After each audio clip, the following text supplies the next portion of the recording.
বন্ধুরা, খাড়ির দেশগুলোর মধ্যে সর্বদা কুয়েত এমন একটি দেশ ছিল যেখানে আজকের দিনে আমাদের পাকিস্তানের পূর্ব পাকিস্তানের পরে সবথেকে বেশি সেখানে ভারত বিরোধিতা দেখা যায়। এমনকি ভারত বিরোধিতাকারীদের সবথেকে পছন্দকারী একটি দেশ। আর ঠিক এই কারণে কানাডার পরে কুয়েত ও ভারত বিরোধিতার কোনো কমতি নেই। তো এই কুয়েতকে ভারতের বিদেশ বিভাগ গতকালকে উচিত শিক্ষা দিয়েছে, যদিও এটার প্রয়োজন তাদের অনেক আগেই ছিল। বন্ধুরা, এটা তো আপনারা সকলেই জানেন, কুয়েতের একটি বহুতল বিশিষ্ট বিল্ডিংয়ে আগুন লাগার ফলে সেখানে প্রায় 46 জন ভারতীয় মারা যায়। সত্যি অনেক বড় একটি দুঃখের সংবাদ। এই পুরো ঘটনাটির ওপর কুয়েত তারা সহানুভূতি দেখানোর বদলে বা শোক প্রকাশ দেখানোর বদলে আরব দেশ ভারতের কাছে আবারও ওয়ার্কারকে চাইছে, যেটা সত্যি এই মুহূর্তে রাগান্বিত করা স্টেটমেন্ট। এর মধ্যে এমনও অনেক ব্যক্তি আছে যাদের শেষ কৃতকর্ম বা কাজ পর্যন্ত কমপ্লিট হয়নি, যে সমস্ত ফ্যামিলিগুলো যারা এই দুঃখের ছায়াকে এখনো কাটিয়ে উঠতে পারেনি। তো এখন এই সমস্ত কিছুকে বাদ দিয়ে তারা আরও বেশি করে কাজের লোকের প্রয়োজন। এটা 100% সত্য যে ইসলামিক জেহাদি দেশগুলো কখনো ভালো হয় না, কখনো ছিল আর না হবে। কেননা ইসলাম আর টেরোরিস্ট একই মুদ্রার এপিট আর ওপিট। তাই তো গোটা বিশ্বের ইসলামিক জঙ্গিদের লিডারদের সেই দেশের ঘরের কোনায় খুঁজে পাবেন। তো সেখানে আবার ভারতের কর্মচারীরা আরব দেশের বড় বড় বিল্ডিং স্ট্রাকচারগুলোকে কোথায় থেকে কোথায় পৌঁছে দিয়েছে। কিন্তু এত বড় বড় কাণ্ড ঘটে যাওয়ার পরেও তাদের এখন সহানুভূতির বদলে তাদের আরও ওয়ার্কার চাই।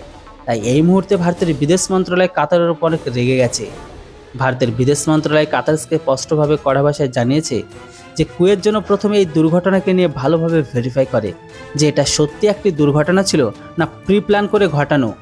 যদিও আজকের দিনে কুয়েত ভারত বিরোধিতার কোনো অভাব নেই, আপনাদেরও বোঝা উচিত আপনাদের ঘরের ভিতরে এত বড় একটা কাণ্ড ঘটে গেল, সেটাকে ইনভেস্টিগেশন করার বদলে আপনারা এখন আমাদের কাছে থেকে আরও ওয়ার্কার চান। আপনাদের কাছে কি শুধুমাত্র ওয়ার্কারের প্রয়োজন? ভারতের এই সমস্ত লোকগুলো আপনাদের কাছে কি কোনো গুরুত্ব নেই? যেমনটা হয়ে থাকে, যদি এমনটাই হয়ে থাকে তাহলে অবশ্যই আপনাদের দেশে এই লোকগুলো আমাদের দেশ থেকে পাঠানোর আগে একবার অবশ্যই আমরা ভাববো। যদি আপনারা তাদের প্রাণের দয়ামায়া না করেন, আমাদের ওপর তাদের অবশ্যই প্রাণের দয়ামায়া আছে। যদিও আপনারা এটাও জানেন কুয়েত সর্বদা ভারত বিরোধিতাকারীদের আগে নিয়ে যায়, উপর দিকে আবার গোটা বিশ্বের জঙ্গিদের লিডারগুলোকে তাদের ঘরে বসে খাওয়ায় তারা। ওই দেশে ভারতের কোনো সম্মান পায় না যতটা অন্য দেশে পায়। যদি এখানে প্রতিটা ব্যক্তির নিজস্ব স্বাধীনতা আছে যে কে কোন দেশে গিয়ে পয়সা কামাবে।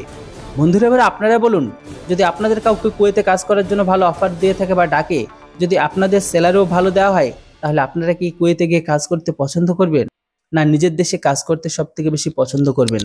আপনাদের মতামত অবশ্যই জানাবেন। সাথে এটাও বলুন যে কুয়েতে কেন জঙ্গিদের লিডারকে সমর্থন করে আর কেন তাদেরকে ফান্ডিং দেয়।